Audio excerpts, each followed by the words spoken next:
मैंने मेरे परिवार ने झेला है। हमेशा एक हल्का सा डर था कि यहाँ कभी भी अटैक हो सकता है, और ये इतनी बड़ी बात है, सुनने में लगता है छोटी बात है। I would like to know from you all कि what Article 370 mean to you all?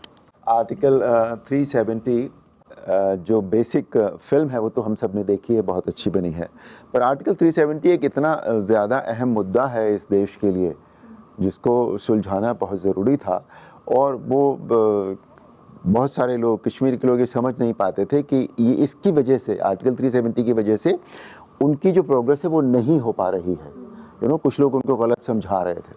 तो ये इतना ज़्यादा अहम मुद्दा था देश के लिए कि, और बाकी लोग वहाँ कुछ कर नहीं सकते सभी कुछ, तो इसलिए उसका प्रोग्रेस नहीं हो रही थी बिल्कुल भी। अब सिंस ये हो गया है तो अब आप देखिए कि पिछले कुछ ही जब से ये हुआ है तो उतने ही टाइम में कश्मीर में जो प्रोग्रेस हुई है वो इतनी ज़्यादा है कि it's so good for the country and for the Kashmir as well. तो जहाँ तक फिल्म का सवाल है, फिल्म बहुत अच्छी बनी है, बहुत ईमानदारी से फिल्म बनाई है, और जो डॉक्यूमेंटेशन है फिल्म का कि कैसे इसको आर्टिकल 370 को ख़त्म होने से रोका गया था और किस तरह से इसको फिर फाइनली ख़त्म किया गया। So it was good to work with these people. Arun ji ने जो कहा उसके ऊपर ऐड करना बहुत ही मुश्किल होगा, क्योंकि उन्होंने बहुत ही संक्षिप्त में हर चीज़ कह दी।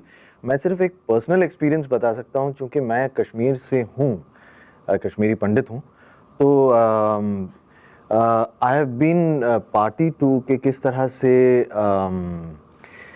इस 370 के होने की वजह से जो आम कश्मीरी पे, काफ़ी हद तक कश्मीरी पंडितों पर और वहाँ के जो बाकी लोकल्स हैं उन पे जो मुश्किलात आई, उनको झेला गया है। मैंने, मेरे परिवार ने झेला है। तो मैं समझता हूँ कि उस चीज़ का मेरे लिए, मेरे परिवार के लिए और कश्मीरी लोगों के लिए कितना बड़ा योगदान है 370 के जाने का। आई रिमेंबर मैं जब कॉलेज में हुआ करता था या उसके बाद भी हम जब भी चर्चा करते रहते हैं तो कई लोग बोलते थे कि हाँ चलो यार कश्मीर जाते हैं घूमने के लिए, और अगर 10 लोग ऐसा बोलते हैं उनमें से 1 या 2 ऐसा बोलते हैं यार मज़ा आता है वहाँ पे, कोई एक हम जाके रह सकें, मैं वहाँ पे शिफ्ट होना चाहता हूँ। और मेरा पहला जवाब उनको ये आता है, नहीं वो तो तुम नहीं कर सकते। तो वो कहते हैं मतलब सिर्फ कश्मीरी जो है वो वहाँ पर, कश्मीरी स्टेट सब्जेक्ट जो है वो वहाँ पर घर खरीद सकता है, बाकी हिंदुस्तान का कोई खरीद नहीं सकता। यानी आपने सिर्फ एक आर्टिकल की वजह से एक विभाजन सा कर दिया था, और वो जो इकाई हुई है वो उसका तो बेनिफिट पूरे देश को मिलेगा ही मिलेगा, बट कश्मीरियों को बहुत ज़्यादा मिल रहा है। हूँ तो मैं भी कश्मीरी पंडित कौल साहब की तरह, लेकिन कश्मीर से इतना रिश्ता नहीं रहा, मैं कभी रहा नहीं, और हम कई 100 साल से कश्मीर से हम लोग निकले हुए हैं। लेकिन 2 चीज़ें जो शूट के दौरान जो मुझे अहम बताई गई, जिसको सुन के मुझे बड़ी खुशी हुई। 2 बातें। पहली बात ये कि बातें दोनों छोटी हैं लेकिन वो हैं बहुत बड़ी। छोटी क्यों हैं? एक साहब ने मुझे बताया, असल में 2 साहब ने ये बताई बात कि देखिए जब से एब्रोगेट हुआ है 2-3 चीज़ें यहाँ पे ऐसी हुई हैं। पहली बात तो ये है कि अब उन्होंने मुझे सामने एक सड़क दिखाई, कहते ये सड़क आप देख रहे हैं? मैंने कहा जी। कहते रात के वक्त अंधेरा होगा? मैंने कहा जी।